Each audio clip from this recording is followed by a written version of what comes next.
Ang katusok, magagawa ko ng small bouquet mix flower arrangement. Hand-tied lang siya, hand-tied bouquet. Yan.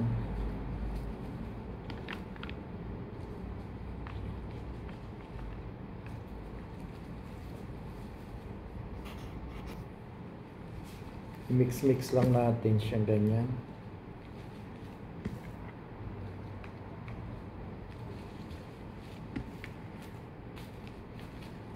Worth 100 real lang to. Tapos lagyan natin ng solidago para medyo lumaki-laki at bumuka-buka siya. Ang kulay ko nga pala ay pink, red, and white.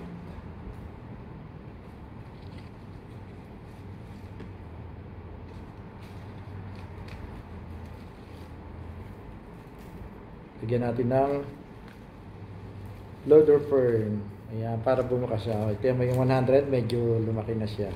Kasi gusto ng mga customer, mura ang babayaran pero malaki ang bulaklak.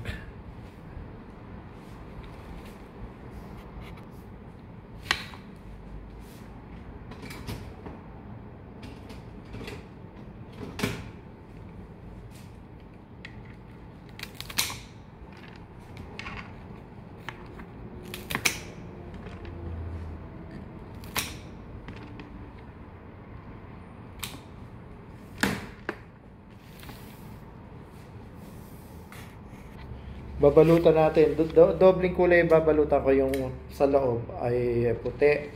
Ngayon yung pambalot, isang buong ganyan, dalawa to, hating sa 1/4. Pero sa ibang flower shop, malalaking flower shop, hindi na sila nagka-cut ng pambalot. Katulad sa pinasukan ko dati, hindi na kami nagka-cut ng pambalot. Yung mga buo-buo na kami dito kasi budget yung kaya gagawa natin ng paraan para lumaki yung pambalot. Ayan, natin ngayon ay itutupi natin isa-isa. Ganito yung folding na gusto ko, yung nakatupi lang siyang ganyan. Maraming tupi, depende sa style nya, merong nakatuping ganyan. Ayan, nakapa letter S, tapos isa nakapa C lang. Yan, ganyan lang. Yung iba ganyan. Maraming tupi. Depende sa inyo kung anong mga style. Kasi ang flower arranging naman, ang pag-wrapping, ay ikaw mismo yung mag-create ng mga style. Hindi lang yung kung ano lang yung napanood mo or yung natutunan. Kailangan yung creativity rin. Bilang isang florist, kailangan ng creativity. Resourceful yan. At yung willingness mong gumawa. Pero kung wala talaga sa loob mo, hindi ka willing gumawa, hindi ka magiging florist. Yan ang mga ingredients na isang florist. Yan, ganyan rin yung sinunod yung ito yung nagustuhan ko. Yan, ipon-iponin ko muna.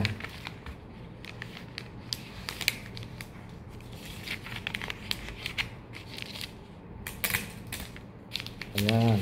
Saka natin mag-i-start tayong magbalot. Ganyan. Kailangan pantay-pantay lang. Pantay-pantay. Pare-parehas ang spacing, yung layo ng pambalot. Kasi kung may malapit, may magkapatong, may magkahiwalay, hindi siya magbubuong maganda. Ayan. Tapos pag naka-apat na, para hindi masyadong maraing tape, na ano ba ba, madam?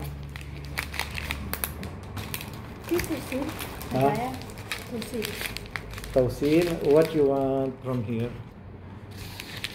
Hindi na patay-patay. Ito na-interact ako nung pumasok na customer, pero hindi naman siya customer. Kasi dala niya yung bulaklak. Ipapa-arrange niya dito. Kasi tumagat naman kami ng arrangement lang kanila ang bulaklak. Nagsasarado na ang flower shop. Kasi kaya sila bumibili ng bulaklak sa labas kasi gusto nilang makamenos. Ngayon, ang pinaresuhan ko, ayaw na. Kasi binili na raw niya yung bulaklak. Mamamahal pa raw siya. Siyempre, trabaho. Magsasarado ang flower shop pag ang customer lahat dala ang gamit. Kung dala mo ang gamit, ikaw na lang gumawa. Di ba? Kaya na-interrupt tong aking paggawa. Oh.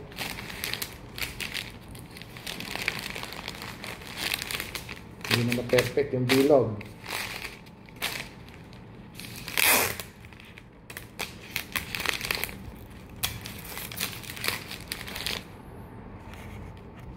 Ito yung napili kong kulay na ido-double po. Style diamond. Yan to, nipuy lang natin sa gitna.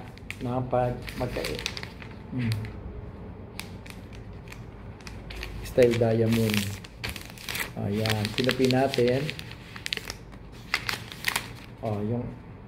Yan kaya tinawag na diamond pa ganyan. Saka natin ido-doubling ganyan. Nakapalaog yung puti. Ayan, isang buo. Itutupi natin ng paislan para mag-diamond. Walaikum salam. Marhaba, sir. Ito, pangatlong piraso. 3 piraso lang gagamitin ko sa pag-ito.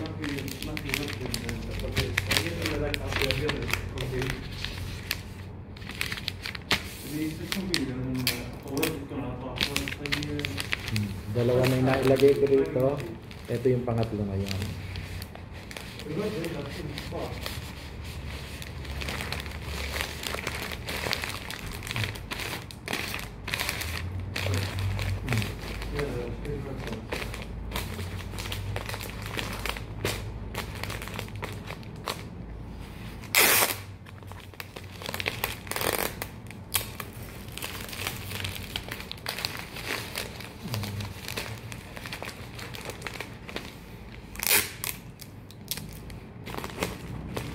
Pero sa ibang flower shop, diretso na to, mayroong kasama. Ito, kasi budget lang yung balot natin at maliit lang yung bouquet.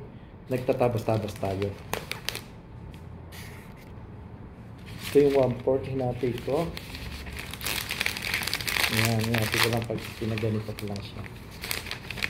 Ito na pang final and ribbon.